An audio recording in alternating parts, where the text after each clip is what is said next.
ये सारे के सारे लड़के भारत के भविष्य को लेकर चिंतित थे और तो कह रहे कि पेपर लीक हो जाता है, हम पढ़ के क्या करेंगे। 6 लाख के मतदाताओं ने हमें चुना है, तो 6,000 के कहने पे मैं क्यों इस्तीफा दूं। प्रिपरेशन किया था और एग्जाम दिया था, जिसकी वजह से वो दूसरी आज़ादी की मांग होने लगी जंतर मंतर से, तब धर्मेंद्र प्रधान का इस्तीफा इन लोगों ने लिया। आगे से ये नीट पेपर लीक नहीं होगा, क्योंकि हर गृह साल मंत्री जी से अब तो उम्मीद करता हूँ कि वो हारे हैं, वो इस्तीफा दें। के बाद जो छात्रों का जो भविष्य जो अंधकार में था, आपको लगता है कि वह अंधकार जो है छट जाए? क्योंकि ये लोग इनाम उसको देते हैं जो लोग हमेशा तानाशाह पूरी हो गई हैं। लेकिन आप क्या सोचते हैं कि बुद्धिजीवी वर्ग से आते हैं, धर्मेंद्र प्रधान के इस्तीफे के बाद क्या कुछ बदलने की भी बातें अगर आ रही हैं, अगर छात्रों पर मुकदमे हुए हैं या आगे होने वाले हों, तो ऐसे में अधिवक्ता समाज का क्या रोल होगा? झुकती है दुनिया, झुकाने वाला चाहिए। आज दिल्ली के जंतर मंतर पर यही आवाज़ जो है चारों ओर गूंज रही थी, और ख़ासतौर से सीजेपी काकरोच जनता पार्टी के फाउंडर अभिजीत दीपके के मुंह से जब यह आवाज़ निकली तो पूरे जो है देश में जो है फैल गई। क्या हुआ तो आप सभी जानते हैं कि जो 1 महीने से 4 दिन अधिक, मतलब 34 दिन 35 दिन का जो धरना प्रदर्शन था, जो मांगे थी काकरोच जनता पार्टी की, आज वो मांगे उनकी पूरी हुई है। यानी देश के शिक्षा मंत्री धर्मेंद्र प्रधान का इस्तीफा आज हो गया है। छात्र जो है यही चाहते थे। 20 जुलाई से जो 20 जून से धरने पे बैठे हुए थे। 20 जुलाई को उन्होंने संसद मार्च भी किया था। सरकार को लगा कि इनको डरवा देंगे, इन पे लाठीचार्ज कर देंगे, मुकदमे का जो है कर देंगे। सोनम वांगचुक को एक दिन पूर्व जो है उठा लिया गया, जो कि लगभग 23 दिन से आमरण अनशन पे जो है बैठे हुए थे। उनकी तबीयत भी जो ख़राब हो गई थी, तो बहुत सारी जो है बातें सामने आई। अब लगा कि यह जो है प्रोटेस्ट जो है कामयाब नहीं होगा, सरकार के आगे छात्रों को झुकना पड़ेगा। लेकिन इसका उल्टा हुआ। देश की सभी विपक्षी दल जाग गए, खासतौर से जो है नेता प्रतिपक्ष राहुल गांधी और उत्तर प्रदेश के पूर्व मुख्यमंत्री और समाजवादी पार्टी के राष्ट्रीय अध्यक्ष अखिलेश यादव ने खुद पीएम मोदी, नरेंद्र मोदी के आवास को घेर लिया। जोरदार जो है प्रदर्शन हुआ।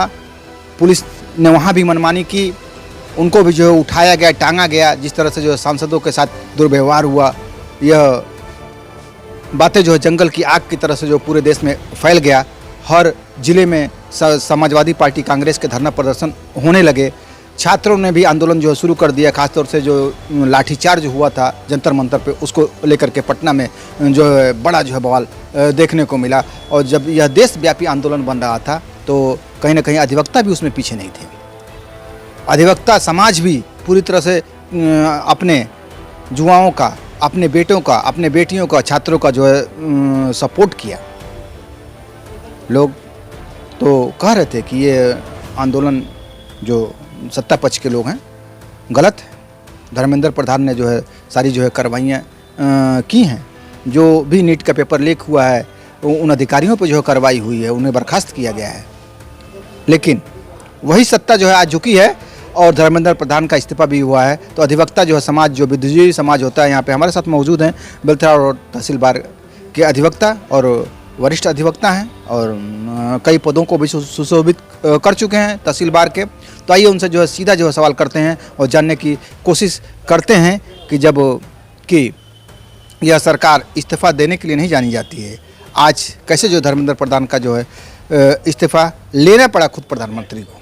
जी, आपका भारत मीडिया में स्वागत है। जी, मैं एडवोकेट राशिद कमाल पाशा, पूर्व मंत्री अधिवक्ता संघ बेलथरा रोड। जिस तरह से छात्रों के आगे, जेन जेड के आगे सरकार जो है झुकी है और 34 दिन बाद झुकी है और धर्मेंद्र प्रधान को इस्तीफा देना पड़ा है, इसे आप किस रूप में देख रहे हैं? ये बहुत बहुत शुक्रिया आपका, आपके चैनल का। ये लोकतंत्र की जीत हुई है और मैं लोकतंत्र में जो हमें धरना प्रदर्शन करने का अधिकार है, जो हमें संविधान ने दे रखा है, इसके तहत मैं देख रहा हूँ कि जब लड़के, वो शेर है ना कि निकला था अकेले जानिबे मंजिल, लोग आते गए कारवां बनता गया।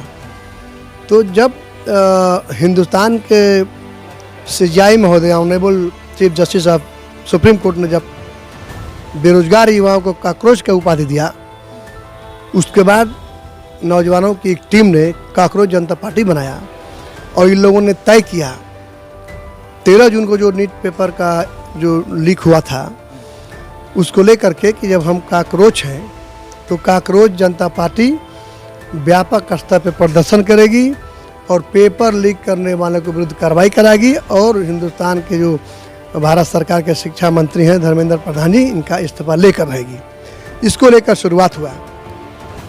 तो इसमें काकरोच जनता पार्टी के साथ साथ तमाम सोशलिस्ट और सामाजिक कार्यकर्ता और तमाम इस तरह के हमारे जैसे अधिवक्ता समाज के लोग, सारे लोग इसमें शामिल थे और विभिन्न पार्टियों के जो विंग्स थे, स्टूडेंट यूनियन, ये सारे के सारे लड़के भारत के भविष्य को लेकर चिंतित थे और ये उन लड़कों के लिए चिंतित थे जो लड़के परीक्षा प्रतियोगिता की तैयारी करते थे, चाहे वो नीट हो, यूपीएससी हो या एसएससी हो या यहाँ तक कि जो एसएससी का पेपर होता है या जो भी परीक्षाएं होती हैं, इसको लेकर चिंतित थे कि रोज़ाना छोटा बच्चा एक रोज़ मैं देख रहा था कि वो कह रहा था अपनी बहन से कि स्कूल जाना, तो वो कह रही स्कूल नहीं जाना, तो ये कह रहा क्यों नहीं जाना, तो कह रहे कि पेपर लीक हो जाता है, हम पढ़ के क्या करेंगे।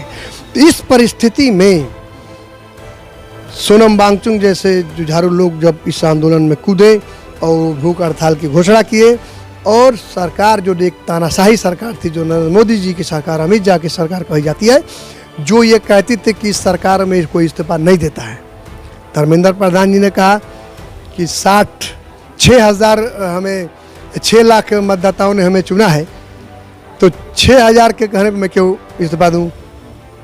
आज चूँकि 26 जुलाई को पूरे भारत में भारत बंद का आह्वान किया था प्रदर्शन करने वाले छात्रों ने, नहीं 26 जुलाई को भी था जी, 20 जुलाई को तो था ही, 26 जुलाई को भी ये था कि अगर ये आज जो मीटिंग हुई सरकार और आंदोलनकारी लोगों के बीच, तो इन लोगों ने 26 जुलाई को भारत बंद का आह्वान किया था। ये मीडिया के लोग इसको नहीं शो करते हैं।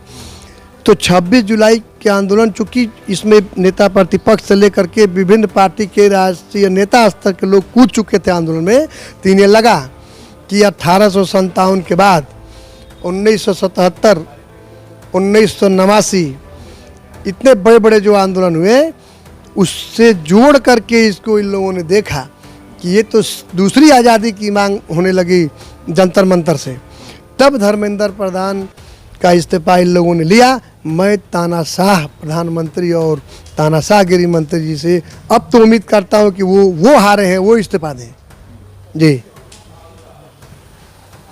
तो छात्र तो जो है खुश हैं कि उनकी जो है मांगे पूरी हो गई हैं, लेकिन आप क्या सोचते हैं कि बुद्धिजीवी वर्ग से आते हैं, धर्मेंद्र प्रधान के इस्तीफे के बाद क्या कुछ बदल जाएगा? देखिए, चूँकि अधिवक्ता छात्रों के साथ अधिवक्ता समाज भी जंग के मैदान में था और समाजवादी अधिवक्ता सभा से लेकर के तमाम हमारे अधिवक्ता bar council of Uttar Pradesh के मेम्बरान हैं या बार काउंसिल ऑफ इंडिया के जो मेम्बरान हैं, सारे लोग तहसील स्तर से लेकर के देखिए छात्रों के साथ कदम से कदम मिला करके इनके मांग का समर्थन कर रहे थे। धर्मेंद्र प्रधान जी का इस्तीफा हुआ। अगर भारत सरकार ये सोचती है कि हम चेहरा बदल करके और उन्हें प्रमोट करके किसी और पद पे देंगे, तो मैं मीडिया के माध्यम से बता देना चाहता हूँ कि काकरोच जनता पार्टी से लगाए सारे अधिवक्ता समाज इस पर नज़र रखा हुआ है कि क्योंकि ये लोग इनाम उसको देते हैं जो लोग हमेशा तानाशाह रहे हैं, जो इनका रवैया रहा है। जैसे ये इस्तीफा दिए शिक्षा मंत्री जी, दबाव में इस्तीफा दिए, गलत नीतियों के खिलाफ इस्तीफा दिया इन्होंने, तो अब ये ज़िद्दी किस्म के लोग हैं, ये लोग इनको प्रमोट करेंगे। जैसे शिक्षा मंत्री से उन्होंने इस्तीफा दिया तो कोई न कोई पद कुछ दिन के बाद इनको उससे ऊंचा पद पे बैठाने का करेंगे, तब भारत की जनता इस पर नज़र रखेगी कि जो यहाँ की सरकार है वो धर्मेंद्र प्रधान जैसे लोगों को अब इस्तीफा लेने के बाद कहाँ एडजस्ट कर रही है। धर्मेंद्र प्रधान जो देश के शिक्षा मंत्री थे, उनके इस्तीफे के बाद जो छात्रों का जो भविष्य जो अंधकार में था, आपको लगता है कि वह अंधकार जो है अब छट जाएगा? देखिए, एक उम्मीद जगी है क्योंकि 47 लोग जो टेस्ट में थे कर्मचारी उन्हें बर्खास्त किया गया है और एक कमेटी तय किया उन लोगों ने कि इस पे जो है एक जांच कमेटी बैठेगी और दोषी पाए जाने पे कड़ी से कड़ी सज़ा दिलाने का काम करेंगे। तो देखिए, ये भारत है, हमारे मुल्क में जो बहुत लड़के तैयारी करने वाले हैं जो इस उम्मीद पे आज भी हैं। हमेशा सकारात्मक सोच रखना चाहिए। अगर शिक्षा विभाग में जो भ्रष्टाचार लिप्त है उसे शिक्षा मंत्री द्वारा इस्तीफा दे दिया गया तो हम ये मानेंगे कि अब आने वाला जो होगा वो सकारात्मक सोच के साथ निष्पक्ष तरीके से एग्ज़ाम कंडक्ट कराएंगे आयोग द्वारा और जो लड़के मेधावी छात्र हैं अपनी योग्यता के मुताबिक नौकरी पाएंगे। जिस तरह से अभिजीत दीपके ने अपने एक बयान में कहा है कि अभी भी जो है वहाँ पे छात्रों पे दिल्ली पुलिस पे बहुत गंभीर आरोप लगाए हैं कि लाठीचार्ज जो किए जा रहे हैं, कुछ मुकदमे की भी बातें अगर आ रही हैं, अगर छात्रों पर मुकदमे हुए हैं या आगे होने वाले हों तो ऐसे में अधिवक्ता समाज का क्या रोल होगा? बिल्कुल, जो मुकदमा उन लोगों के ऊपर हुआ है वापस होना चाहिए, क्योंकि अगर ये पहले ही सरकार बात मान ली होती तो प्रदर्शन इतना भयंकर रूप नहीं लेता। और जो लाठीचार्ज हुआ है निरीह लड़कों पे, बहन बेटियों पे, जिस तरीके की बदतमीजी दिल्ली पुलिस ने किया है, मैं आपके भारत मीडिया के माध्यम से पूरे भारत में मैं बुद्धिजीवी वर्ग खासतौर से अधिवक्ता समाज से गुजारिश करता हूं कि आप सब लोग अपने यहाँ से जहाँ जहाँ छात्रों पे लाठीचार्ज हुआ है दोषी पुलिसकर्मियों के खिलाफ खुद संज्ञान लेकर पैरवी करें और इनके विरुद्ध जो है प्राथमिकी दर्ज कराने का काम करें, तब जाके छात्रों को न्याय मिलेगा। थैंक यू सर, शुक्रिया बहुत बहुत। तो जिस तरह से आप सुन रहे थे वरिष्ठ अधिवक्ता जो है राशिद कमाल पासा को, जिनका जो है साफ तौर से मानना है, चूँकि अधिवक्ता हैं तो ये जो है न्याय दिलाने का काम करते हैं और कहीं ना कहीं इनके न्याय के भरोसे ही आज समाज जो है जीवित है और छात्रों के आंदोलन के भरोसे जो है यह भी समझ में आया है कि आज संविधान जो है जिंदा है। भारत मीडिया के लिए ओम प्रकाश सिंह के साथ सब्बीर अहमद की रिपोर्ट, देखते रहे भारत मीडिया चैनल।